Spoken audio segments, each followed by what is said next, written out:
Hello all, and welcome to Alyx's World, a safe space for wrestling fans like you. We kicking things off early with a super chat. Hashtag Sami Mania. Sami Mania! I agree, this was an excellent show for the Bloodline, especially for Sami Zayn. Don't know how that super chat slipped through, but I'm supposed to pause them. I don't know why it's not paused already. It is paused. How did that slip through? Okay. Regardless, welcome to Alyx's World, a safe space for wrestling fans like you. I am your host, Alyx. Just Alyx.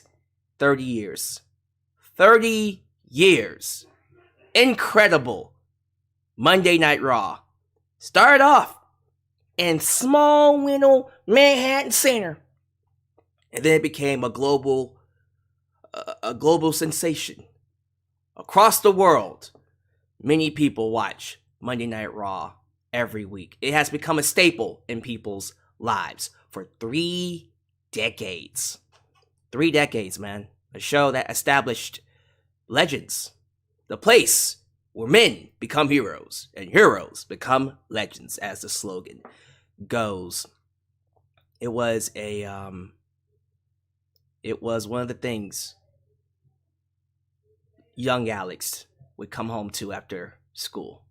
I would be excited after a long week of school, after a very boring Monday. It gave me some joy to come home to see Monday Night Raw. And tonight, I gotta be honest with you. We can sit here all day and talk about certain segments being cut short, certain segments being rushed. Apparently, the Bella Twins went on their Instagram to rant on not being showcased, mentioned on the show, along with other women from the Divas era.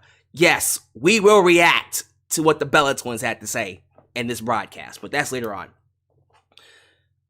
I gotta be honest with you. I loved this episode. I loved what they did here. One of my biggest complaints about WWE in the last, dare I say, decade or so, I've always hated how they showcased the legends. They either made them look like idiots, like jokes, or they were too OP. They came in and buried the roster. This was the first time in a long time where I felt the legends actually were used to elevate the talent, to elevate the roster, to get you to care about the people who are here. I feel like everyone, male, female, everyone that was booked on this show, every single person came out looking better than they went in. Especially Sami Zayn in the Bloodline. Oh my God. The trial of Sami Zayn might go down. I'm already putting it in as a candidate for segment of the year. It was that good. It was the culmination of a storyline that's been built up for what? Months? 6 months? Half a year? This is the type of storytelling we rarely get in wrestling. Triple H pulled out the big guns tonight. For better or worse, I thought this was easily one of WWE's best legend shows. Perhaps the best one. I've seen 30 years worth of legend shows. This one might be the best one so far. And the crazy thing is, no Stone Cold Steve Austin, no Rock, no Lita, no Trish. And you know something? I think that makes it even more special. The fact that you can use some of the greats and still pull out one of the best shows I've seen, period, from WWE. Might be the best Raw under Triple H so far. Screw that, it is. It's definitely the best Raw under the Triple H regime. And I can't wait to talk about it. There's so much I want to talk about. I want to talk about the Sami Zayn trial. One of the best segments that the Bloodline has ever done. And it keeps getting better, man. This is next level storytelling. I want to talk about what happened with Becky Lynch and Bayley. Why that match got scrapped. Because it was scrapped due to time constraints. However, there is a plan. You put your mind at ease. There is a plan to do the match in the future. I don't know if we're going to do the steel cage match at the Rumble, or we'll do it next week on Raw. But they will get their time to have the match. I promise you. They've already scheduled it ahead of time. They just could not fit it in because of certain segments going longer than usual. I mean, come on. You had the Bloodline, Roman Reigns, and then DX on the show. You had to know they were going to go a while. I'm just saying. I want to talk about Brock Lesnar making a 5-minute appearance. Just quickly, Speedy Gonzalez, his F5 finish before the show just went off the air. The referee said 1, 2, 3, choo! Show went off the air. It was really, really quick. Hilarious, though. You enjoyed it. I want to talk about all the moments that were highlighted throughout the show. There are so many things about this that just... It really, really was one of the best Raws they've done under Triple H. Everything just fit so goddamn well. Even the backstage stuff. Everything with JBL... Well, APA, it's JBL and Ron Simmons, so Bradshaw, Farouk. Everything involving LA Knight, Bray Wyatt, Undertaker, Imperium taking on Seth Rollins and the Street Profits. This was an awesome show. Top to bottom. And I already know that it's not going to be this good next week or going forward. And you know what? I'm expecting that, and I'm okay with that. I can't expect it to be at this level all the time. It's crazy to even assume that it'll be this good. But for me, I gotta say, man, I had a good time. I felt like 8-year-old Alyx again watching this show. And at the end of the day, that is what matters. I'm going to say that again. Doesn't matter how many times I come up here and complain. And I come up here and tell you and WWE, whoever watches this, what's wrong with the product, what I don't like, what I like. At the end of the day, did I come out of this show enjoying myself? Did I come out of this show feeling like, oh, I can't wait to watch more? And if the answer to that question is yes, they did their job. They did their job tonight. I loved it. So, let's get into it. We're going to definitely do a Raw review. We have to. That's why we're here. We're going to react to the Bella Twins being salty. But before we do that, I want you guys to join me in recapping the best moments in all of Raw's history. I asked you guys on Twitter and Facebook, what were your favorite moments? And we're going to list them. We're going to go through them real quickly. It's not going to be a long one. It's a long list, but trust me, I can speed right through it like a bullet. And then, of course, we're going to get into the Raw review. And then we'll do the reaction to the Bellas. I might do the reaction to the Bella first. The Bellas will probably go first before I do the, before I do the review. Because I do want to get that out the way. Because that apparently is trending right now. So we'll knock that out. But if you guys don't mind, let's not waste any more time. Let's pay these bills, do the sponsorship, do the shout outs, and of course, get to your super chats, if that's cool with y'all. You guys ready? Awesome. If this is the first time you're watching me, do me a solid favor. Like the video, subscribe, and click that bell to catch all my content when it comes out. While you're at it, help expand the brand by doing the following things. Join the membership, click that join button, and get the opportunity to request a video of your choosing, whether it's a live reaction, a hot topic, or review, past, present, or future. Also, don't forget to, give thanks, hit that super thanks. If you would like to donate after the fact, you can also like me on Facebook, follow me on Twitter, just Alyx Central. Give me a follow on Instagram, give me a follow on Spotify, and give me a follow on TikTok. For I am the tickest of the talkest. Donate using PayPal, Patreon, Cash App, Venmo, and your super chats are officially on. You can donate on.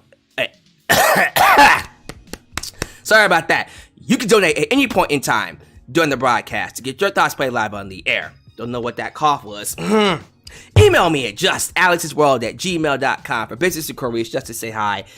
And get yourself a t-shirt today at Pro Wrestling Tees and Teespring. Get you an old school Deluxe Man t-shirt. Get you a new school Alex's World t-shirt. But most importantly, get you a blonde hair, blue eyes, apple pie. America! The remix! t-shirt made by It's Genox and Firestar Heart. All this down below in the description box. And today's sponsor is Audible. Audible is giving you free audiobooks to listen to, podcasts, whatever you want to listen to on the go. And notice I said free. I thought this was a subscription service. How can I get it for free? Well, aren't you glad you watched me? Because your boy can get you 1 month free. Free Audible trial today. And guess what? You're trying it out. You're listening to John Moxley's book. You're listening to Bryan Danielson's book, Chris Jericho's book, all these other books related to wrestling. Maybe you listen to a podcast here, a podcast there. And 15 days in, you're like, nah, I'm all spent out. You can cancel that for free with no payment at any time. But I guarantee you, after you get done with this free month, you'll want more. So how's about we get a quick word from our sponsor? And then of course we'll get to some shoutouts. Today's video is sponsored by Audible. Audible is the leading provider of audiobooks. They have over 180,000 audiobooks to choose from, including books written by wrestling legends like Chris Jericho, Mick Foley, Bryan Danielson, Drew McIntyre, and Jim Ross. Today, if you visit www.audibletrial.com, just Alyx, you can get 1 free audiobook of your choosing. Audible is the best place for audiobooks, and I cannot recommend it enough. In my time, I've listened to Chris Jericho's The Best in the World and Bryan Danielson's Yes books, both narrated by them personally. And here's the best part. Even if your membership wears out or you just aren't satisfied with the product, you can cancel your free trial at any time, and your audiobooks are yours to keep. So again, go to audibletrial.com, just Alyx, and begin your journey today. Welcome, everybody. Welcome. I'm looking at 150 people live. Good to have you guys here. I know that number's going to grow in just a second. And you know how I know it's going to grow? Because when I look at the likes, I can see some of y'all haven't liked the video yet. We got 150 people here, but 53 likes. Let's change that. Let's get those numbers up. Hit that like button. Because the more you like the video, the more it will boost the algorithm and help get this video recommended to help me get more viewers. So do me a solid favor, please hit that like button to help your brother out. And while you're at it, show some love to the moderators. Ultra, Shout Out and Firestar Heart, Elijah DB, and Godzilla Hawk, who help keep this a safe space for wrestling fans like you. I see a couple of super chats. Well, I see one super chat in the wings because that first one already slipped through. But let's get these super chats out the way. And then, of course, we'll do the regular shout-outs.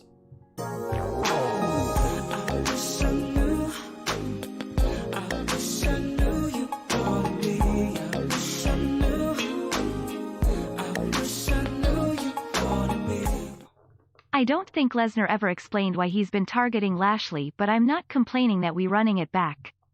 I think that's the point. No one knows. Absolutely no one knows why he's targeting Lashley, and that's why I feel like this is a match they're building towards WrestleMania. As it should have been. Long term, it feels like a WrestleMania match. And I think it's going to be a great WrestleMania match, in my personal opinion. So yeah, hit the like button and get your donations in. Let me say hello to the YouTube members first before I get into the regular shoutouts. Thank you to Kaleo Does Everything. Everything for being here. My 49ers, my Niners taking on the Eagles will be a tough task for us. The game could go either way. I don't know, man. Does anybody care about football here? Just people tossing around a piece of skin. I'm just not into that kind of stuff. And I'm not just saying that because my team is out. Anyways, the Tribal Chief is in the building. You could have given Becky and Bayley the match on SmackDown, possibly. SmackDown, Rumble, next week Raw, maybe. We'll have to see. Quentin B. Blackmon, or Q Blackmon, if he wants to be called that. Mr. Unfamiliar. I think I see Mr. Adam Ritter in his house, and we also got. I want to be sure I don't miss anybody. Well, that's all I see for now. If I see any more, I'll be sure to say their name. Alright, let's back it up. Thank you to the following people for joining me. We got King Burbs, FTW, Family Time Wrestling. Oh yeah, Mr. Krabs. Can you feel it, Mr. Krabs? I hope so. The Cerebral Assassin, Christopher Carter. Anthony is Methodical, LOL. Not quite sure what that name's supposed to mean, but apparently Anthony is very methodical. John Bill II, Mr. Anthony White. Different name from the methodical one.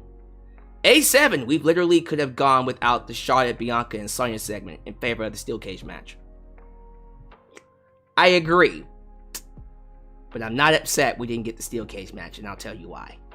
Off script, good to have you here. We also got Micah Does It. I think I see JJ Bulldog. Who let the dogs out? Ooh, good to have you here, man. I think I saw Taryn Jones, Mr. Taryn Jones. We got from Brown Town, Mr. Robert Brown. Fly Guy TLB, well, TLB the Fly Guy, changing up his name on me. Joseph Winters Ghoul, Ward Order. Good to have him here. Carlos Morenzo. Queen Lauren. Salute to me. Salute to you. Rated R Tokyo. Paid Enthusiasts. I think I saw a couple more people in here. Chase. Just simply Chase. Monaco 42. Ooh, okay. Let me get all the way down here. Shadow Star. Is it Giaro Dog? Giaro Dog. I'm not quite sure if that's how you say your name, but it's like Gia and then RODG. Interesting. Regito Boy 09, Sebek 66, Shadow Star, and let's do two more. Relaxing Ghost, and of course, YouTube member Phantasmo. Alright, thank y'all for being here. If I don't say your name, please don't be offended. It's not because I hate you. I really have a lot, and I mean a lot, to get to here. So, don't be offended.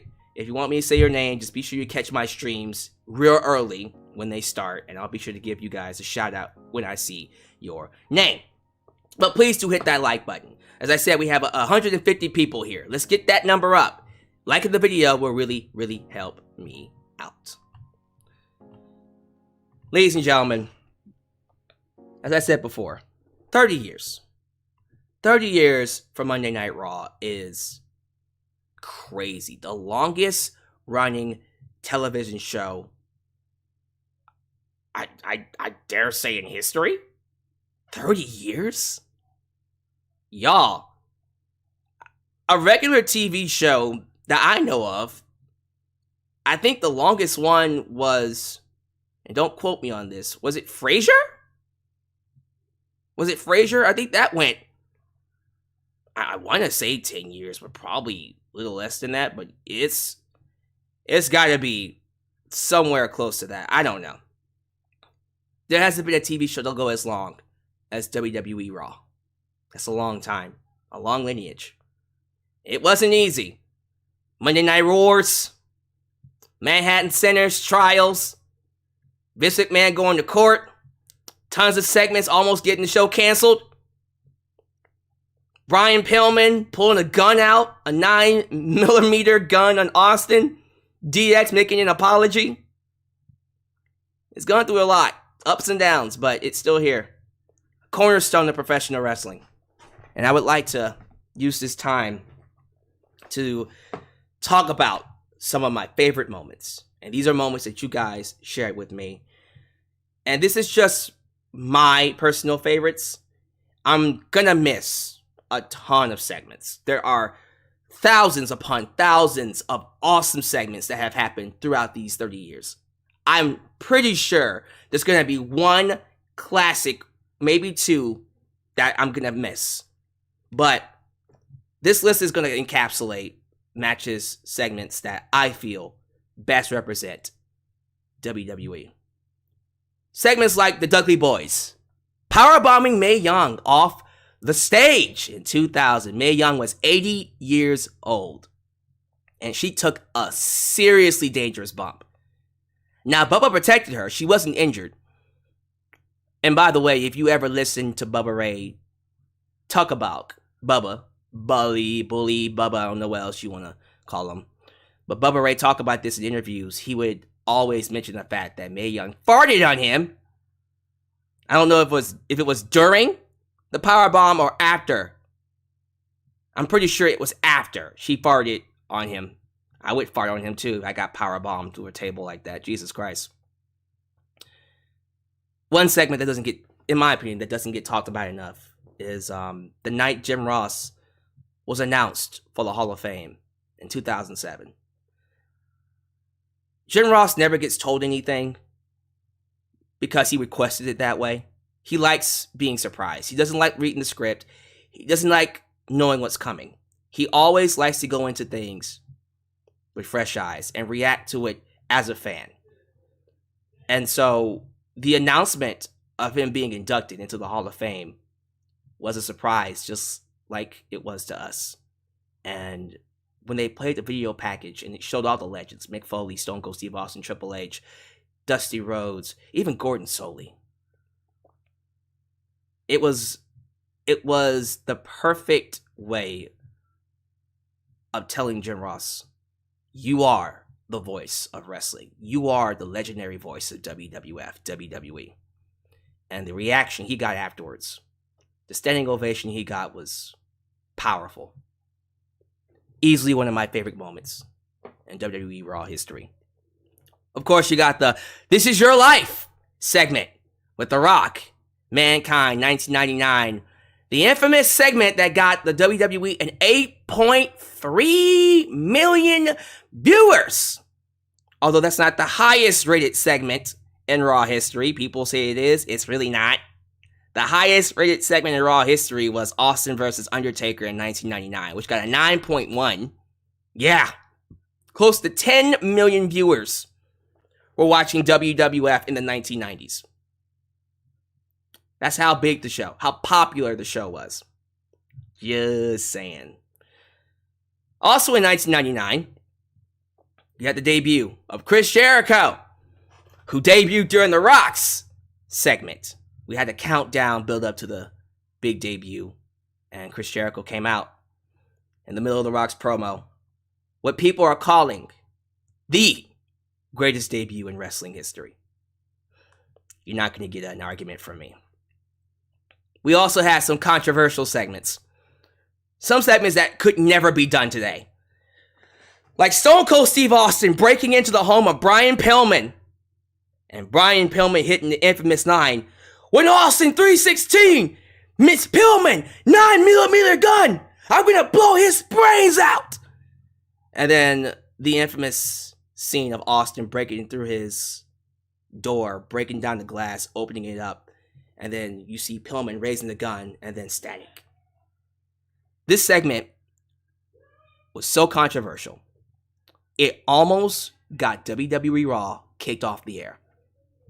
Along with other segments that DX did, but this one was the closest WWE has gotten kicked off the air, has gotten to being kicked off the air. This is one of those segments that they don't talk about, although it is infamous for being what it was. I go back and watch it and go, damn, that's edgy as fuck. But sometimes you gotta do that. You got to push the envelope. Many argue this is the real start of the Attitude Era. It was long before 1998. Long before 1998 with WWF when Attitude. That's for sure. They've shown remnants of it throughout 1997, even 1996. Another controversial segment was The Undertaker crucifying Stone Cold Steve Austin, hanging him from the cross in 1998. Now, there is another segment where Taker had a wedding with Stephanie McMahon. 1999, that is also on this list. I love that because that was the night Stone Cold Steve Austin rescued Stephanie from the treachery of the evil Undertaker. He did the right thing, even though he hated Vince. And then, of course, we would get the other infamous Raw segment where Vince McMahon revealed himself to be the higher power. "It's me, Austin! It was me all along, Austin. But I still remember the visual of The Undertaker hanging stone cold from the cross. That is what I think about when I picture The Undertaker in his prime. Anytime you ask me about Undertaker, I think about the segment where he hung Austin from a cross. I remember the time where Val Venus was kidnapped by Kai and Tai in 1998. And they went, choppy, choppy, you pee-pee! Remember? Indeed! Yeah, that... You couldn't do that today. A lot of these segments you couldn't do today. You couldn't do a live sex celebration.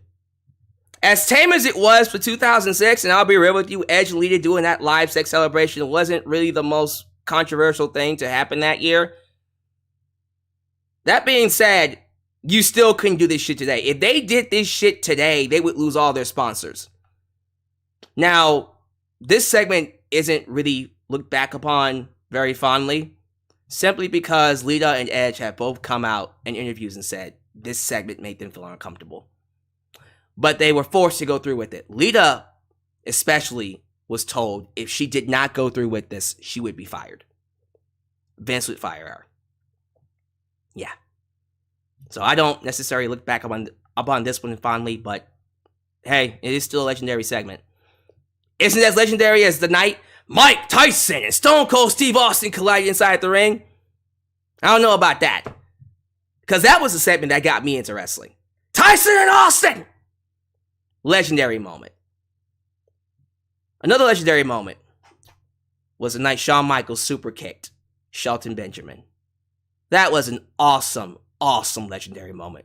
Shelton Benjamin flying across the air with the greatest of ease and hitting that boot with great precision. The greatest super kick, in my opinion, the greatest super kick spot ever. Legendary moment. My personal favorite moment when it comes to anything involving a super kick. Now, when it comes to Shawn Michaels, someone who's had so many great moments, from strip poker with DX to, of course, the legendary DX segment where he talked about swallowing the leader. I did not sleep with that intern. I was up all night. The DX apology segment never gets old. I think about the night Triple H revealed that he attacked Shawn Michaels. Shawn Michaels was attacked on an episode of Raw. And I think they spent a week, right? A full week trying to figure out who attacked Shawn Michaels. Only for it to be revealed as Triple H. Triple H attacked Shawn Michaels. And then he told Shawn, face facts, you can't wrestle anymore! And thus began the build to the return of Shawn Michaels. One of the best stories told by WWE ever. And on top of that, we had a ton of great moments, great segments. I think about Mickie James, the night she went psycho, kidnapped Ashley Mazzaro, and then kissed an unconscious Trish Stratus. I think about the night Goldberg debuted to spear The Rock. Speaking of The Rock, how many returns have we seen from Dwayne The Rock Johnson that are just absolutely memorable? I can't speak enough about his return in 2011. What about his return with Eugene? What about his return to save Mick Foley from La Resistance? What about his return after Austin walked out and he told the locker room, if you don't want to be here, you get the F out? What about the return for the Alliance, where he rock bottomed Vince and Shane and then told everyone that he has come back to the WWF? What about the time Rock song Leaving Sacramento? To Sacramento. Leaving Sacramento. Sacramento, there I go. Hey, they got some fat ass women and The Rock is gonna just say no. You love to see it. Think about the cash-ins. The Miz cashing in on Randy Orton successfully. Dolph Ziggler cashing in on Alberto Del Rio. So many successful cash-ins. What about the night Seth Rollins turned on the Shield? Heartbreaking for many. What about the night Ultimate Warrior cut his final promo? No one saw that coming. The Ultimate Warrior came back just reconciled with Vince McMahon. Just reconciled with WWE. And the very next day, he passed away. Chilling. Chilling moment. Is it as chilling as perhaps Shane McMahon crashing a limousine with Kane inside it? Is it as chilling as Kane taking off his mask? What about Mark Henry's retirement speech? The night we all thought he was done, and then he gave a world's strongest slam to John Cena and told the world, I got a lot left in the tank. What about the night Batista powerbombed Triple H through a table and a star was born? Dave Batista would be going. I don't know, what is it? He came in 2012, right? And then so 8 years. 8 years in WWE. Leaves to go be a Hollywood star. Following in the footsteps of The Rock and Hulk Hogan and many others before him.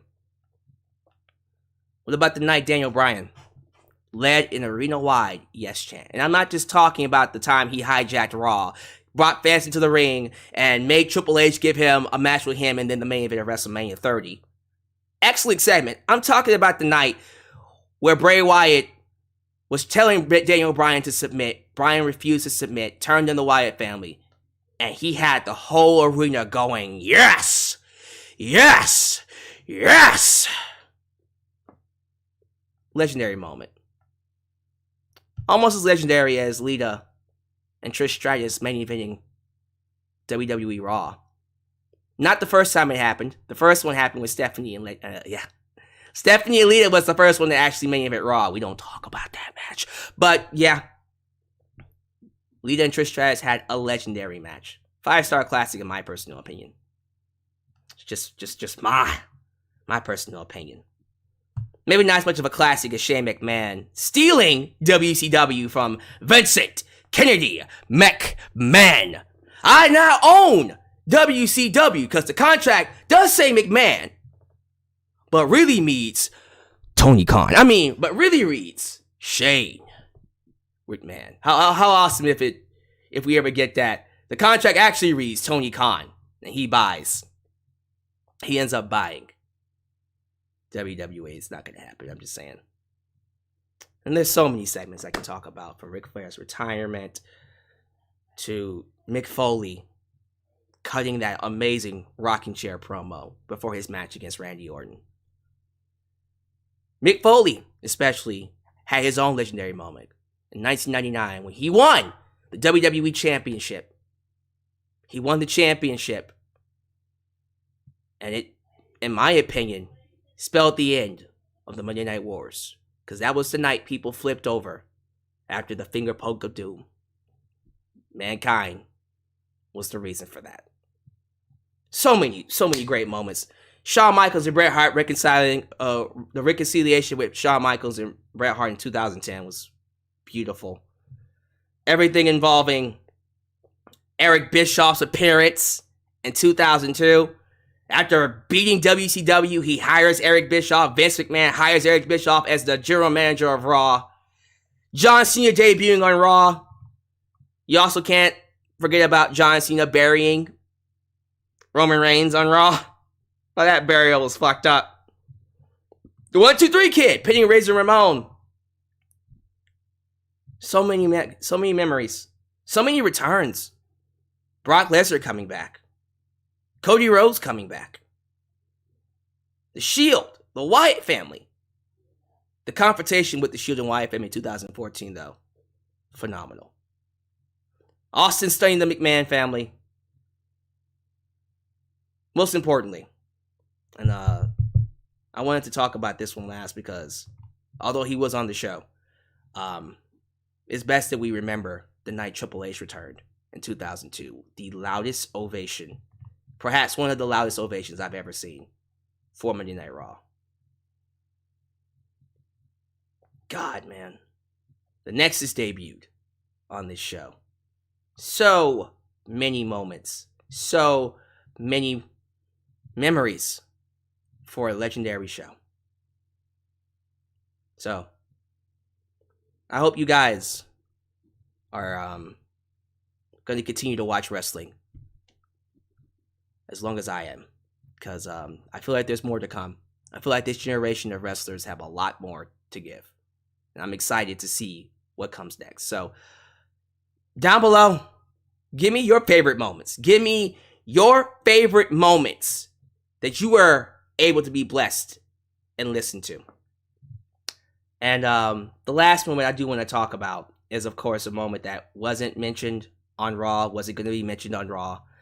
But you cannot have a Raw history without mentioning the pipe bomb. CM Punk's pipe bomb, ladies and gentlemen, is a Raw classic. It will always be a Raw classic. You cannot look through the history of Monday Night Raw without talking about CM Punk sitting on stage, Indian style, ripping apart the structure of WWE and single-handedly bringing more attention to the indies. We wouldn't have an AEW if CM Punk didn't cut that promo. You had to acknowledge these moments. You had to acknowledge Stone Cold Steve Austin attacking Vince McMahon in the hospital. You had to acknowledge Stone Cold Steve Austin and the Zamboni incident when he ran into the ring. You had to acknowledge Stone Cold Steve Austin doing the beer bash on the McMahons. So many moments, so many memories. And I feel like we got a lot more to go. So, here's to 30 more years. Here's to more legendary moments, like G-Generation X reuniting in 2000, and then 2002, and then 2006, and then 2008, and then 2009, and then 2012, and many more times, like in 2023. Yeah, I'd be here all day just going through the history, but those are the moments that stand out to me the most. Give me your thoughts. What moment stood out to you when it comes to Monday Night Raw? So if you guys don't mind, I think it's time we go ahead and move on. But before we do, just a quick reminder, please like the video. I see we have 180 people in here now. We're getting close to 200 people. And that is because with you liking the video, you're actually pushing this out to more people here on YouTube. I've seen it happen many times before. So if you haven't hit the like button yet, it is imperative that you get these likes up because it really does help boost the algorithm of this video. And thank you to those who donate and support the channel. I believe I have a video to react to. The Bella Twins were apparently scrapped from this episode of Raw. For what reason, we don't know. I'm going to assume time constraints. Regardless, after the show was over, both Nikki and Brie took to Instagram to express their dissatisfaction for not being booked on Monday Night Raw. So how's about, ladies and gentlemen, we react to that reaction? I have posted it on Twitter. So we're going to open up Twitter real quickly, if you guys don't mind. Boom. And we're going to, well, I think this is just a snippet of it. If it's not the whole thing, I'll go to their Instagram and see if I can find the whole clip. But here is just a snippet of the clip of the Bella Twins being very unhappy with not being booked on Raw 30. Another good memory on Raw. How didn't they showcase anything from the women's evolution? But also the way we did our matches Because on Sasha there, Banks and they're like, we can't. and the Bellas, there's a bunch of us. And Mercedes is too over. And we And- can't say her name. there's a couple other girls and Rhea. There's a bunch of us they don't want to show. That's fine. That's fine. That's When You you know. do what they don't want to do, It's they not don't what you show don't do, you. it's what you do. You know, Okay, so, ooh, they spicy. They mad. They real mad that Triple H said, no showcase for you, ladies. Let me go see if I can find the full video real quick, because I am curious to hear what they had to say. I really do want to react to the whole thing. Let me see how long it is first before I decide I want to react to the whole thing. If it's just like a couple minutes, screw it. You know what I mean? Like, screw it all. Why not? So, okay, let me go. Let me find the Bella twins. Yeah. What's... I think... What the hell is their Instagram? That's not it. The heck? The Bella twins. God damn it. Apparently, I can't seem to find their Insta... There it is. I was about to say. Dagnabbit. Okay. So, I guess this is Nikki Bella's Instagram? Let me see. If I click here, will it pop up? I don't seem to recall. It's almost time for the season finale of Barmageddon. Shut up. Nope. Nope. Nope. Ah, I can't find it. Y'all some hoes. I'm not saying that they're actual hoes, but I'm just saying I was looking for the whole thing. Alright, so apparently I can't seem to find the full reel. So, tell you what, if you guys can do some searching for me and see if you can track down the full reel, then I can react to it after the review, because I do want to get to the Raw review. I have a lot I want to say. Someone's telling me to go to Brie Bella's page. Alright, let me go to Brie Mode's page. Maybe it's on Brie Mode's page. Okay, let me see. If I go to Brie Mode, and I go here, let me see if she's spilling the tea. Nope, nothing. Alright, so see if I can find the full clip. But regardless, yeah, they big mad. They big mad that Triple H didn't feature them. And apparently, part of the reason is because a lot of the stuff that really matters, the stuff that's very important outside of Lita and Trish Stratus, had to do with Saraya and Mercedes. And you can't show them because, you know, they might be appearing somewhere else. And see, the fact that they won't show Mercedes lets me know I think Homegirl's about to head over to a certain company very soon. Because why wouldn't you show Sasha Banks if she's just going to New Japan Pro Wrestling? Right? Like, you have to understand there's a reason why they go out of their way to stop certain women from being showcased.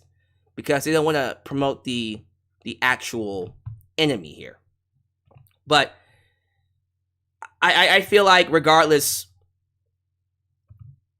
I don't really think it was that big of a deal for them to get, what, 5 minutes of screen time? I don't know. To me, I'm always going to give credit to the Bella Twins for being able to build their own brand. You know, they were able to really take what they got from Total Divas and become stars. Like, they have millions of people around the world that legitimately love them. They built their own brand off of what the Divas era was. Give them their credit. Give them their credit. That being said, when I think about the greatest moments in Raw history, I don't think about the Bella Twins. I don't think about any of the women from the Divas era. I think about Lita. I think about Trish. And I think about the Four Horsewomen. Becky, Bayley, Sasha, and Charlotte. And that's what I think about. Quite frankly, the Bella Twins, like I said before, you're never going to see me buy a Bella Twin t-shirt. So I'm sorry that you girls didn't get any spotlight, but then the breaks. Quite frankly, I think the show is actually better because they weren't on there. What were they going to do? What, you're going to have the Bella Twins come out to confront Charlotte Flair and Bianca Belair? Oh, Lord. What, we're going to have a tag match? Playa? Nah, man. Listen, if y'all want to find me the full video to react to it, just tweet it to me. Tweet it to me and I'll happily just react to the whole thing. But, yeah, like, quite frankly, I'm cool with it. You know, I think the show itself really didn't need that much. I think the women that got showcased were the most important ones. You know, the Tori Wilsons got a mention. Sable got a mention. I think I saw AJ did not get a mention. Of course she wasn't. Look who she's married to. That wasn't going to happen. But of course you got Charlotte, you got Becky, you got all these other women getting mentioned. So, all right. So we reacted to it. They'll be okay. They're grown-ass women. But again, if you want me to react to the full thing, just find me the full clip somewhere, and we'll do that later. Now with that out of the way, let's talk about Raw is Triple X adult themed. Not really, but look, as I said before in my intro, easily, without a shadow of a doubt, one of the best legend shows WWE has done. The best Raw under Triple H so far. So far. Even with a lot of the legends canceling, I heard Alpha Sika and Rikishi were supposed to be in that Samoan Dynasty Bloodline segment, but it got canceled. And before you guys assume it was because The Rock couldn't make it, Fightful Select and others have reported that the segment being canceled had nothing to do with The Rock. The Rock was never scheduled to be here on Raw 30. Just like Austin wasn't scheduled to be here. That doesn't mean we won't see them later on. We could still see The Rock at the Rumble. The best time for The Rock to appear is Royal Rumble. Same thing with Austin. If they're going to be around for WrestleMania season, that's the time for them to appear. But despite some cancellations, like the Bella Twins, the crowd was hot. Philadelphia. Oh my God, first off, the arena was packed. Packed to the brim. Every seat was filled. It was loud in that bitch. Philly, one of the best wrestling crowds. When the show is awesome, they can be. And they were phenomenal. During that opening segment, during that first hour, oh God, they were great. Such an amazing crowd. And great crowds like that really do help a show. Especially when you have a show like this. Every segment, noteworthy, great. Even Becky Lynch and Bayley segment. Even though the match got scrapped, I love what they did. Quite frankly, this was probably the best thing they did with Damage Control since they got here. And oh my God, there's just so much to talk about. Let's just get to it. We're going to go from beginning to end. It's been a while since I did this, so let's get started, man. Let's talk about the first thing on the show, which of course was the trial of Sami Zayn. Oh wait, that's not true. The first thing on the show was the immortal one, Hulk Hogan, brother, whose microphone kept on getting cut off because someone doesn't like Hogan. Someone apparently backstage is not a Hulkamania fan or a Hulkamaniac, brother. Alright, I saw some people on Twitter tweet the fact that, well, the microphone is black, so that makes... The microphone is black, so of course it was trying to silence Hulk Hogan. Because he was tired of hearing it shit.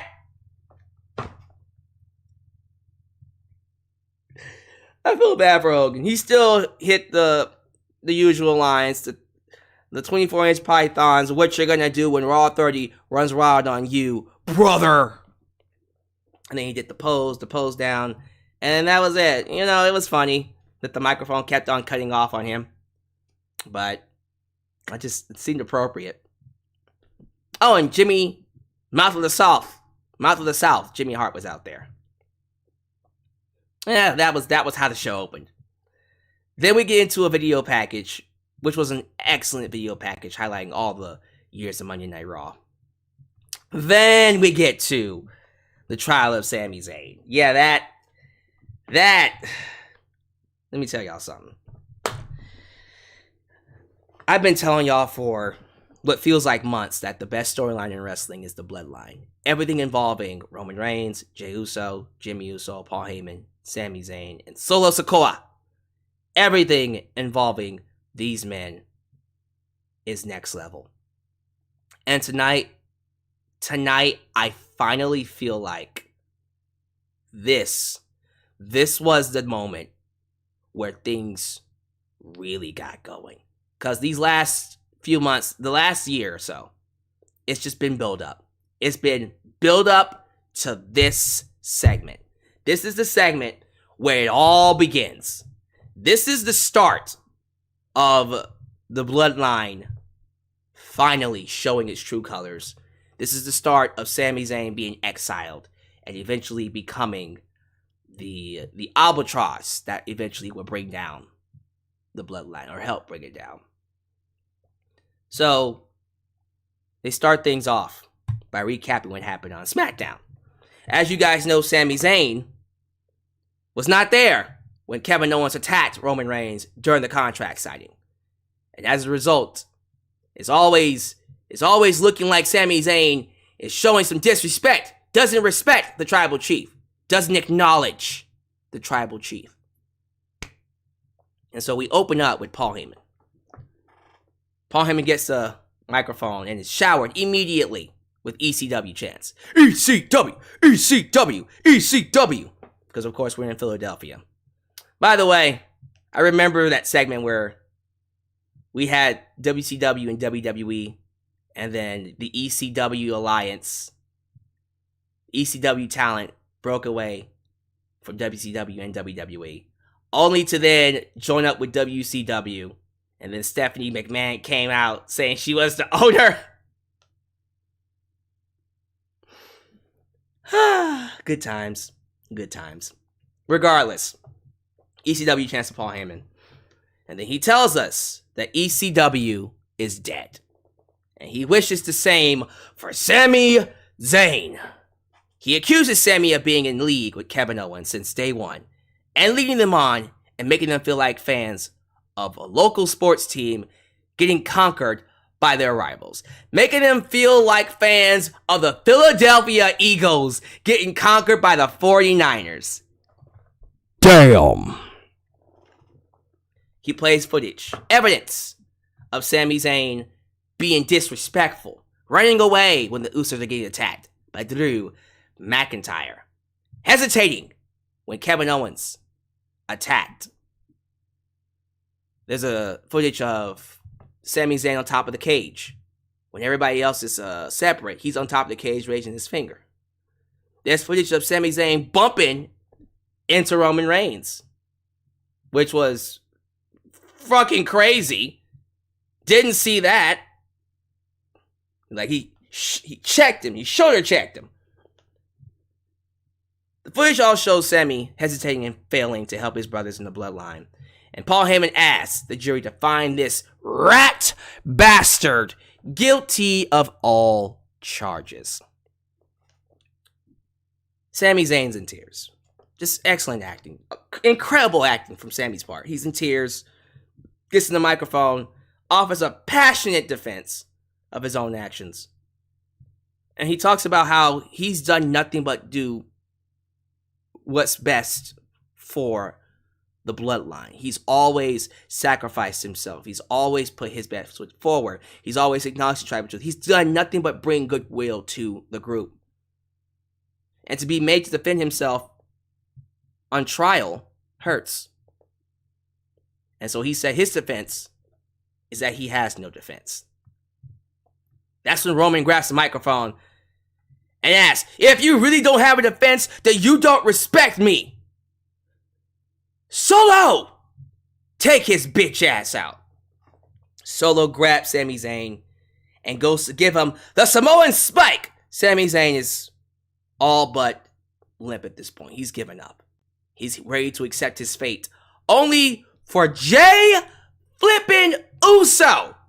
The same Jey Uso who didn't trust him. The same Jey Uso who never liked him. Who didn't like the day he walked in. That same Jey Uso stopped Solo from attacking Sami. Oh, it was an amazing moment. What a moment. I just recall all those times where Jey Uso just really, really hated Sami and wanted to see this guy get his ass kicked. He is the one that saved Sami. Phenomenal storytelling. I love that part of the segment. Easily the best thing to come out of this. And then Jey apparently managed to get him an editing software and put together a defense for Sami. And in these exhibits, all of these footages, it's basically Sami sacrificing himself to help Roman, helping them win War Games, helping Jey and Jimmy Uso win their matches, him representing the Bloodline very well, taking so many bullets for the Bloodline. And Jey admits he didn't trust Sami, he despised him. But Zayn saw the good in him, and he never gave up. And that's what family does. So he asked the fans, if you want Sami Zayn to stay in the Bloodline, throw them ones up. In Philadelphia, the entire crowd threw the ones up and did a Sami Uso chant. Oh, it was great. Reigns, being the law, being the judge and executioner, stands up and says, I find you, Sami, not guilty. For now. He tells his ass, I don't want to see you until Saturday. Don't show up on Monday night. Don't show up on don't show up on Friday. Don't show up at any time before Saturday. And if I do, it's going to be hell to pay. He should appreciate that Jey gave him a chance, because he's got tonight to make the Bloodline proud. And then that was it. And then we went on to the tag match, which we'll talk about in a segment. I gotta take a second to talk about how awesome this, my friends, is the type of storytelling I loved about Triple H at NXT. This is the type of shit that we got on NXT all the time. See, the thing about Triple H, although he does long-term storytelling to a fault, to where we get a lot of filler once in a while, these segments make it worth it. Everything that you heard, everything that you saw from June of 2022 until now mattered. You appreciated this segment a lot more if you watched all of those. And it's segments like this that make everything involving Triple H with WWE mean that much more. It's segments like this that make me happy Vince left. We would not have gotten a segment like this if Vince was still in charge. I don't know how long it'll take for him to get back power, but as long as Triple H is around, you know what? I'm going to appreciate it, because god damn it, this was phenomenal. This was amazing. I'm going to say it. This is already a contender for show it might be a contender for show of the year by the end of it, but it's definitely a contender for segment of the year for me. This was an amazing segment. Great performances, great acting, great emotions from Roman, from Sami, from Jey. Everybody did an excellent job. And it did its best job ultimately in getting me to care more about this storyline. I am looking forward to seeing where this goes next. I cannot wait till Friday. I cannot wait till Saturday. Saturday is going to be a huge show when it comes to the Bloodline. This was outstanding in every sense of the word. Especially seeing Jey Uso help out his brother. And that story would continue. It would continue into the next match, when the Usos were scheduled to take on the Judgment Day. Now, I need to say this. This first hour was free. Commercial free. So it really did help the overall flow of things. So they went right into the match. The Usos are already out there. Judgment Day came out. And the match was going on until Jimmy Uso gets hurt. Jimmy Uso gets an injury and has to leave the match. And here comes Adam Pearce to forfeit the titles to Judgment Day, only for Sami Zayn to stop him and go, if Jimmy Uso can't compete, why can't Sami Uso compete? And then Adam Pearce says, all right, it's official. It's going to be Sami Uso and Jey Uso versus the Judgment Day. And let me tell y'all something. The moment they rung that bell, this match took off. Now, I was enjoying Usos versus Judgment Day. I wasn't necessarily, blown away by the match, but I was liking it. The moment Sami got in there, it just kicked itself into new gear, and every near fall was nuts. I dare say, without question, the best performance I've seen Dominic have. Sami made Dominic look incredible. Rhea Ripley getting involved, Finn Balor getting involved. This was an excellent match. And it was so captivating because of Sami Zayn. Sami Zayn's, well, that segment before it really helped too, but the way he was able to work babyface, Sami Zayn is easily one of the top babyfaces, period. The way he was able to sell the moves, the kickouts, everything he did was phenomenal. Phenomenal. It's one of the reasons why Triple H made him the face of NXT in the past. For sure. I loved it. Easily one of the best things. Now, I need to say this. I do think somehow, some way, Rhea Ripley is going to play a bigger role for Judgment Day down the line. Because one way or another, she's going to have to start fighting men. They're teasing her a lot with men. You notice this, right? The men don't want to hit her, but they're constantly putting her in the ring with men. I think they're setting up Rhea to start wrestling men soon. As they should. I want to see Rhea Ripley win a championship. Me personally. I don't know how y'all feel, but that's what I want to do. But this was another incident where Sami Zayn didn't want to hit Rhea. So he pulled back. But the near falls in this match was incredible. Ultimately, Sami Zayn does help Jey Uso retain the titles with the 1D. And seeing Jey Uso and Sami work together. Oh, so good. It's so good. And then they retain the titles for Jimmy. Sami and Jey retaining the... God damn, man. That's awesome. That's so fucking awesome. I love it. It's so good. Just an awesome segment. Just an awesome first hour. The first hour was phenomenal.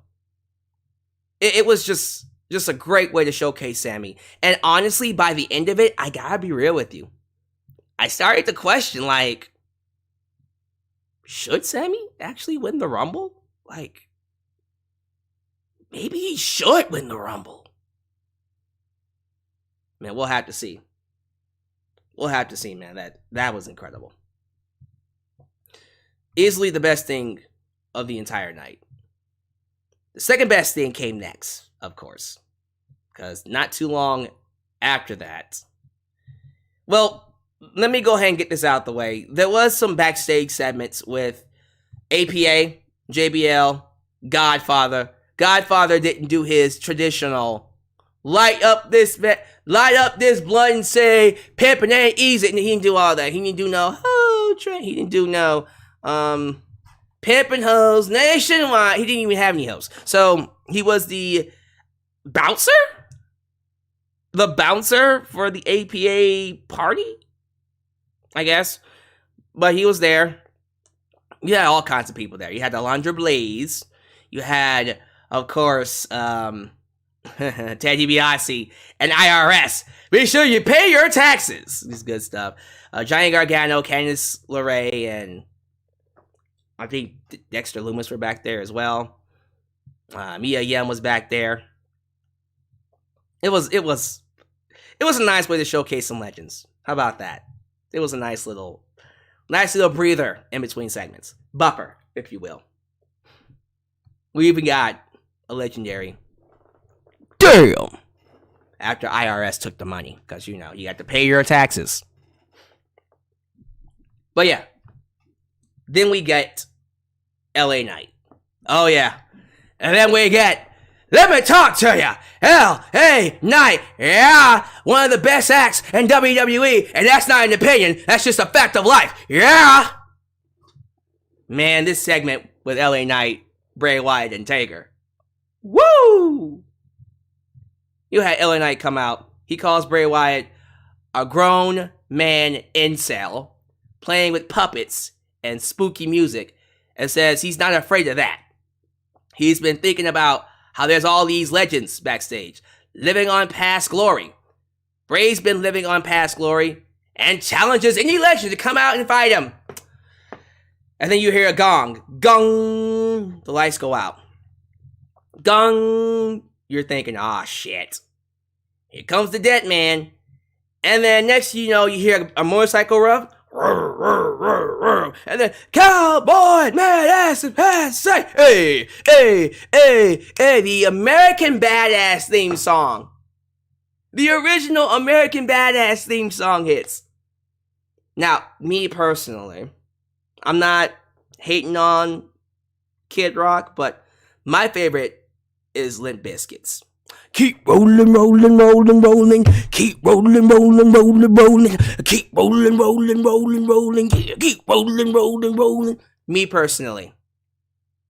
Or boom, boom, cha, hey, you done it now. You gone and made a big mistake. Hey, I can't allow you to think you can just walk away. Those were better than cowboy, badass, the past, singing, hey, hey. I'm sorry. Kid Rock is. Regardless, American Badass Taker came out. Now, clearly he was having some trouble riding his bike, but it was still fun to see. Taker was riding on his motorcycle. It was so cool. LA Knight said, nah, fuck this, son, I'm out of here. Goes up the stage, and then Bray Wyatt's music hits. And so now LA Knight sees Bray Wyatt coming out from the stage. We got Taker inside the ring. LA Knight's caught between a rock and a hard place. Gets inside the ring. Taker grabs him by the neck, goes to choke him, but sees Bray Wyatt come in. And then he tosses LA Knight to Bray Wyatt. Bray Wyatt hits Sister Abigail, lays him out. And then we see Taker and Bray Wyatt stare face to face. And then Taker leads into Bray Wyatt and goes, The Last of Us is a great show. You should really order HBO Max to see it. And then Bray Wyatt was like, oh yeah, I did play the game. I'm hearing some good things about it. And Taker's like, and yeah, man, let me tell you something else, man. That show, House of the Dragon, god damn. You watch that too? Bray Wyatt's like, I don't know, man. I saw Game of Thrones. That 8th season really pissed me off. He's like, oh, no, you're good. And then he passed the torch and left. Oh, man. No one knows what Taker actually said to Bray Wyatt. If I can speculate, I think he told Bray Wyatt, seriously, I think he told him, this is your yard now. And then he walked out. Rode the motorcycle, did the raising the arm, and then rode off into the sunset. Perfect.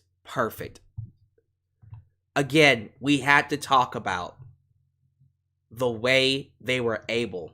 Again, what makes this one of the best tribute shows, one of the best shows when it comes to the legends, is the fact that they were able to use the legends to elevate the talent.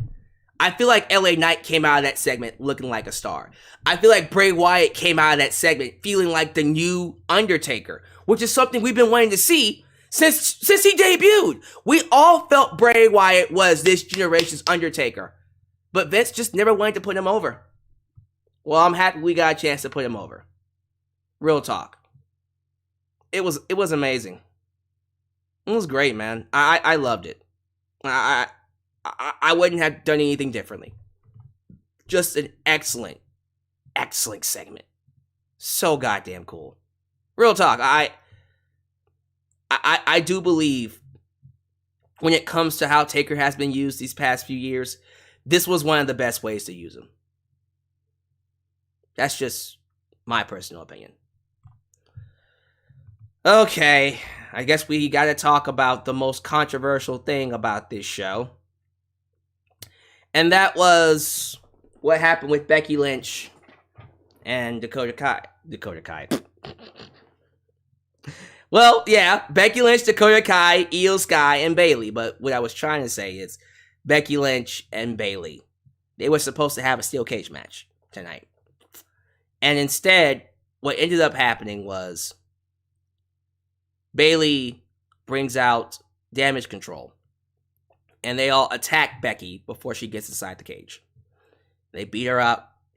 They assault her. They beat her down real bad. Then they throw her in the cage, and all three of them get inside and completely, utterly destroy Becky 3-on-1. So badly that security and Adam Pearce had to come out, cut the bolts of the cage so they can get inside, and then Damage Control exit when security gets in there. Well, you know, backstage officials and stuff like that to check on Becky. And that's basically it. Damage Control slaughtered Becky, and we didn't get a match. So, those of you who don't know, this was reported by Fightful Select. The steel cage match was changed. Scrapped. Let's just call it like it is. It was scrapped because of time constraints. The Bloodline segment went a lot longer than it was supposed to go. And there were other segments on this show that went longer than they were supposed to go. And this match didn't happen as a result.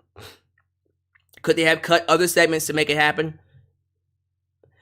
Honestly, yeah. We didn't really need Kevin Owens and Miz. We didn't really need Charlotte and Bianca Belair and Sonya Deville. We didn't need those things. We could have taken that out and just given this match the time that it needed. Quite frankly, we didn't need to cut this. We didn't have to. But here's the reason why I'm actually happy he did. I feel like for the longest time, and this is just me, I do not feel like Damage Control has been booked well. I've always felt like they were looked to, they were made to look like jokes. They were not made to be taken seriously. They were not made to be taken as threats. You get me? They were not seen as threats. This was the first time that I've seen them look like a menace to society. Like they came off looking like some dangerous people with the way they locked Becky inside the cage and beat her ass. It was kind of unsettling the more I think about it. I like this. I think this actually got the point across a lot more than a steel cage match would have gotten. So much so that when they actually do get to the steel cage match, I'm going to care about it a lot more because of what they did here. They're going to do the match again. They actually reported it in the Fightful Select article that they're going to push the match down the road. It'll happen probably, maybe they'll announce it for Rumble, maybe they'll announce it for next Raw, but it is going to happen. It just had to push it to a different date because of time constraints. I personally think this was great. I loved it. I think it actually helped Damage Control, if you want my personal opinion. People won't agree, and that's fine. Yes, you could have cut some other things off, namely Sonya Deville versus Bianca Belair. We didn't need to see that match. Personally, we didn't really need to see anything when it comes to that. We could have just gotten Becky and Bayley and let that be it, but hey, them the breaks. So we'll definitely see that match again in the future. When, I have no idea. And then we get a D-Generation X segment. Speaking of segments that went too long, come on, listen here. You had Triple H, Shawn Michaels, Kurt Angle, Road Dogg, X-Pac. They had freaking Seth Rollins. You had Imperium. You had the Street Profits. You had Teddy Long. This was a pure nostalgia segment. D-Generation X comes out. Heartbreak hit Shawn Michaels, Triple H, X-Pac, Road Dogg, Jesse James, and badass Kurt Angle. Yes, badass Kurt Angle came out. Road Dogg does his usual shtick. Ladies and gentlemen, boys and girls, children of all ages. Tonight, the Generation X proudly presents to you, it's WWE's It's the sixth time WWE Tag Team Champions of the World, the Road Dogg Jesse James. The crowd does the badass for the part, but then he goes, Kurt, what the fuck are you doing here? And Kurt's like, I always wanted to be a part of DX. And then he takes off his Kurt Angle, the Kurt Angle shirt to reveal a DX shirt afterwards. And then Triple H was like, all right, well, you gotta pass the test. He says, are you ready? And Kurt, is that part of the test? And he's like, shut up. Let's just go. He does the whole, then, for the thousands in attendance, for the millions watchers around the world, let's get ready. And they're interrupted by Imperium. Imperium comes into the ring. Gunther's all like, Gunther, nah, nah, nah, nah, nah. Get out of my ring. This is my ring. Get out of my ring. And Triple H steps up to him, and he goes, I would kick your ass, but I'm retired. And then everyone looks at Shawn Michaels. The crowd goes, HBK, HBK, HBK. Shawn's like, nah, I'm retired too. I can't do anything. And then Xbox is like, I would whip your ass, but I got some shin splits, so I can't do much. And then Road Dogg, well, I guess, nah, fuck that. I ain't messing. Road Dogg's like, nah, that guy's a great colleague compared to me. I ain't messing with him. And then they were like, gee, I wonder who could come out to stop this guy. Oh, who would be able to come and stop him? Out walks Seth Rollins. But then they're like, but wait, Seth Rollins is just one guy. How can one guy take on three men? Who will come out to help Seth Rollins? Here comes the Street Profits. And then that's when Triple H said, why is everyone looking at me? This booking thing is very hard. It's not an easy job, you know. Wink, wink. This booking thing is not an easy job. Wink, wink, wink, wink. Wink, wink, wink. And then he says, man, I wonder if there's someone who could come do this job better than me, who could come book this better than me. As soon as he said that, people started booing because everyone thought it was going to be Vince McMahon. I was like, oh shit, please don't be Vince. It wasn't. It was Teddy Long. Teddy Long. Holla, holla, holla. Now hold on a minute, player. We're going to do ourselves a good old-fashioned tag team match. And then Triple H said, but I wonder who would be able to officiate this match. Oh my God, this is such a hard match to officiate. And then Kurt Angle said, well, with my three eyes, he didn't say that.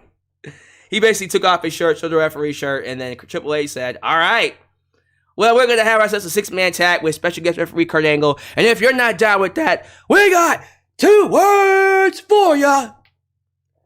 Suck it. And that segment went, I dare say, like a good 20-something minutes. That segment went a long time. That went a while. That went a long, long time. But I loved it. I love the DX segment. Yeah, okay. Did it go a little too long? Sure. I don't care. I loved it. I loved everything about it. This was the kind of humor that we don't get a lot on WWE. And it's the type of humor, in my opinion, that we need more of. So it was some lightheartedness, good stuff. And the six-man tag was fine. The six-man tag was actually a pretty solid match. Seth Rollins and, of course, the Street Profits beat Imperium with Kurt Angle making the count. And yeah, it was a fine match. Although the DX segment was the highlight, it was still a fine match. We see Bobby Lashley backstage, says he's going to win the main event, and then MVP walks in. He rolls up to say he has no doubt Lashley's going to win his title back, and then hit the VIP lounge and make some new friends. But Bobby says, I don't need anyone's help. I don't want no one's help tonight. And then MVP said, all right, we'll see about that. He should have asked for the help. Anyways, Ric Flair comes out. Woo! Woo! The Nature Boy! Kiss Dylan! Willin' Dylan! Son of a gun! Styling! Profiling! Woo! Diamonds on forever. He introduces his daughter, Ric Flair. Wow! Ric Flair's daughter, Ric Flair. Nah, sorry. You know who I was talking about. I'm talking about blonde hair, blue eyes, apple pie, America! Charlotte Flair. The 14-time women's champion walked out, talked about her great moments, how she's the greatest female wrestler in the world, to be confronted by Bianca Belair, who argues against that, and then Sonya Deville comes out and the crowd goes mild. Honestly, that would have been a great time for the Bella Twins to show up, especially if we were just going to get Sonya Deville. We could have done a tag team match, play a Bella Twins versus Charlotte and Bianca to see the Bella Twins lose. Fuck it. But yeah, Bianca ends up taking on Sonya Deville, and then Alexa Bliss cuts a promo saying she's going to whoop that ass on Saturday. And that was it. That was basically it. No one cared about anything else after that. Miz comes out, gets stunned by Kevin Owens. Kevin Owens is like, I'm going to beat freaking Roman Reigns this Saturday or die trying. And then they announced that John Cena is going to be on the cover of WWE 2K23. Yeah. Be great if I was excited to play it. I'm not. But yeah. Have fun with that. Main event was Austin Theory versus Bobby Lashley for the United States Championship.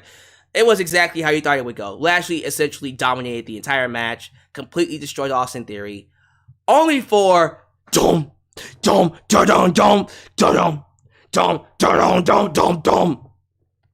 Brock Lesnar to run out, F5 Bobby Lashley, and then F5 Austin Theory on top of Bobby Lashley. Once again, screwing Bobby Lashley out of the United States title. Right on time for the show to go off. Like, right when the referee hit 1, 2, 3, they put up the ending card and then the show went off the air. It was like really quick. They rushed that finish like a motherfucker. It was awesome. It was great. But yeah, there you go. Like, Brock Lesnar once again screwed Bobby Lashley. Again. And no one knows why. No one knows why. Like, what beef does Brock have with Bobby? I wonder what the beef is. Well, whatever the beef is, it's going to lead to a WrestleMania match. I kind of had a feeling that's what they were going to do. This feud has been going for it's been a full year. Right? A full year. They've been doing this feud for a full year. And it doesn't feel old yet. Brock Lesnar and Bobby Lashley at WrestleMania. You love to see it. And I guarantee you this will tie into Bobby Lashley becoming the head of the Hurt Business. We got the head of the table, but then we got the head of the business, the Hurt Business. This is leading to a reunion of the Hurt Business, and I guarantee you that will help Bobby Lashley beat Brock Lesnar at WrestleMania. And that was it, man. That was Raw 30. Raw 30, without question. One of the best tribute shows. One of the best shows that Triple H has done. I loved this show. Top to bottom. I enjoyed talking about it. I enjoyed being here. I really did enjoy everything when it comes to this show. But, yeah. Talk to me, y'all. What did y'all think? Give me your thoughts down below about the show. I'm very curious to know what y'all have to say. So before I get out of here, let me play some super chats. Let me look at the live chat to see what you guys are talking about. Let me hang out with y'all for a little bit. Because your boy always wants to show respect and love to the people who show respect and love to him. So let's have ourselves a little bit of a super chat party!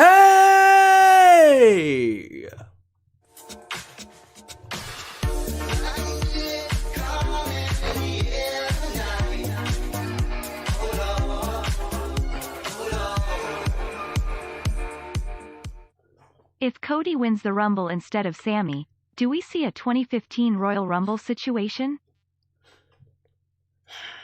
Not with Cody. Not with Cody. The Rock, though? I don't know. See, I don't know with The Rock. See, with The Rock,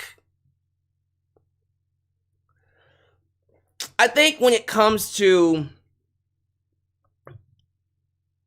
setting up Roman versus Rock, the way you want to do it is with the Rumble, but you really don't have to. So that might actually get him some heat. I don't know. I don't see it happening. I don't see the fans turning on Cody, but they will turn on The Rock. I can see that happening. Give me your thoughts, y'all. Give me your thoughts. How y'all feel? Get your donations in. Talk to me. Talk to me, baby. About the 30th anniversary of Monday Night Raw. What are your favorite segments? That's my question, y'all. What are your favorite Raw segments in the last 30 years? Very curious to know. Where was The Rock? No idea. I told A&B Convos this on their stream. I told this to them. I said, if we don't see The Rock at the Rumble, he's not coming back. I do not see The Rock showing up at WrestleMania if he misses Rumble. If he misses Rumble, he ain't coming. He's not going to show up at Mania. Paid Enthusiast. After the Bloodline segment, I just feel like Sami will go back to being a mid-carder, which is a shame. It will be mainly due to him being close to 40, but it is what it is. I don't know about that, man. I don't know about that. We'll have to see. I think there's a lot for Sami to do. A lot of stories to tell. Dulcie Chatham. Is it Chatham or Chatham? I think it's Dulcie Chatham. Who said, fantastic storytelling tonight. I agree. Amazing. Amazing work. Triple H pulled out all the stops, man. For sure. Jay coming to Sami's defense and saving him was beautiful. Man, I remember my reaction when I saw them. I was like, oh! I was taken aback by it. Jay Uso saving Sami. You love to see it, man. Anthony White says, the way this story has been built, it just screams for Sami to win the Rumble. I don't know, y'all. I don't think it's going to happen. The Elimination Chamber chair designs were leaked.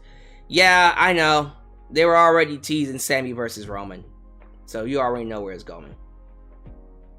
Sami Zayn is giving me Daniel Bryan vibes from 2014. Do y'all agree with that? Matthew Kingsworthy. This is prime Sami Zayn. He's even better than he was on NXT. I don't disagree with that. I don't disagree. I actually agree with that, man. Rhea Ripley is the China of this era. 1,000% agreed. 1,000%. The Bulldog Show says, great 30th anniversary show. Hands down, love seeing Bray and the American Badass Taker. Oh man, it was so good. It was so good, man.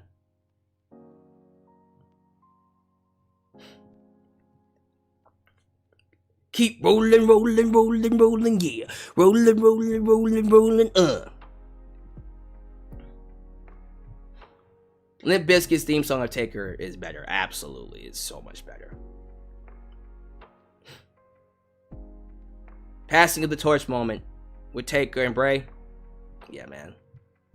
Seriously.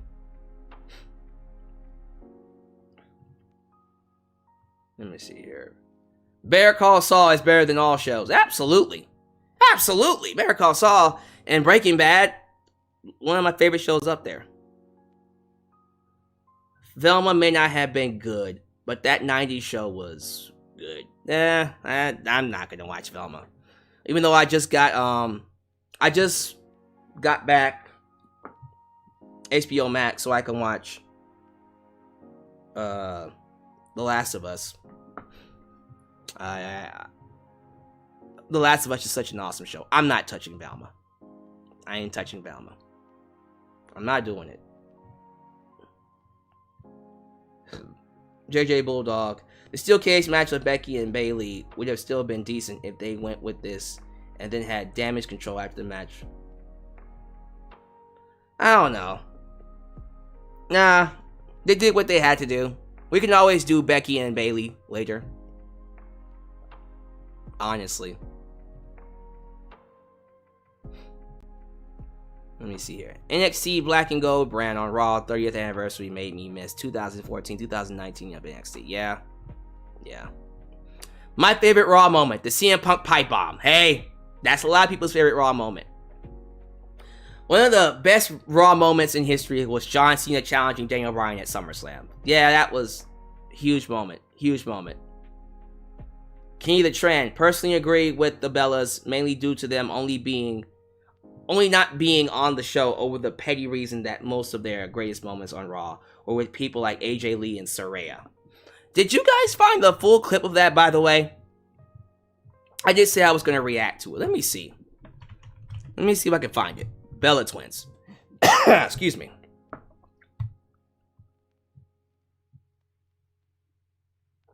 I can't seem to find the full thing.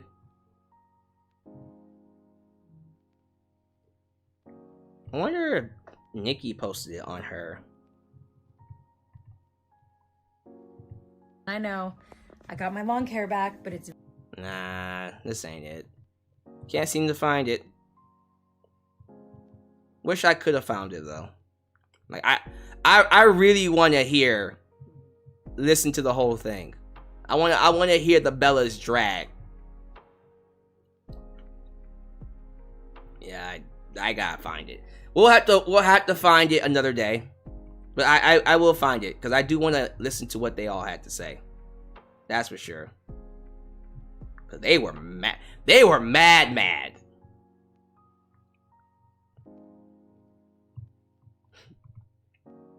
You know, they were really mad.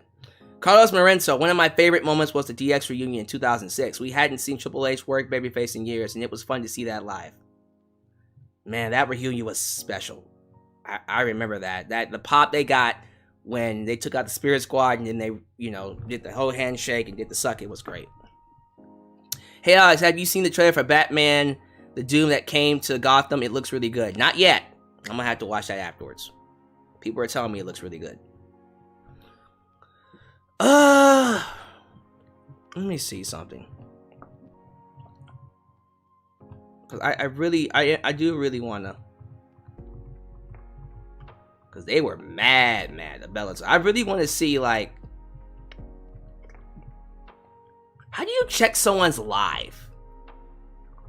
Like previous lives. I'm gonna have to. You know what? I'm gonna just do a separate video for it. That's what I'm gonna do. I'm gonna do a separate video of it. Because I'm pretty sure someone's going to post the whole thing on YouTube soon.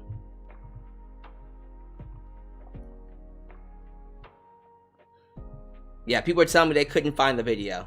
They must have deleted it. Alright, don't worry about it, y'all. Don't even worry about it. We'll get it next time. Again, it'll appear. It's going to appear. Either tonight or tomorrow. It's going to appear. So, all right, y'all. Thank y'all so much for being here for Raw 30. This is gonna be a busy week, okay? We go live again on Wednesday for AEW. One more time on Thursday. I'm probably gonna skip Friday depending on how I'm feeling, but I am gonna do a preview of Rumble on Thursday. Then Saturday, of course, is the Royal Rumble. So look for that. Other than that, thank y'all. Thank y'all so much for being here. Thank you so much for making me a part of your day. Always know that anytime that you join me here, I'm going to give you the best show possible. And that's not going to stop. We got a lot more lives to come. So as you file out, do all the YouTube things. Like the video, subscribe, click that bell. Catch all our content when it comes out. Follow me on social media. Facebook, Twitter, Instagram, TikTok. Tickets of the Talkist. Donate using PayPal, Patreon, Cash App, Venmo. The links to that is all down below in the description box. Let me know your favorite Raw moments down below in the comments. We've been here for 30 years. I'm just curious to know what your favorite moments have been. What moments stand out to you as the best of the best when it comes to Monday Night Raw? And then give me your thoughts about Raw 30, and other stuff we talked about. Always know that I'm here for you, and looking out for you, wishing you the best. And also know, no matter what time it is and when it is, you are welcomed right here in Alyx's world. A place that is, was, and forever will be a safe space for wrestling fans like you. You guys have a good day. Catch you guys next time. And here's to 30 more years of WWE Raw. Peace.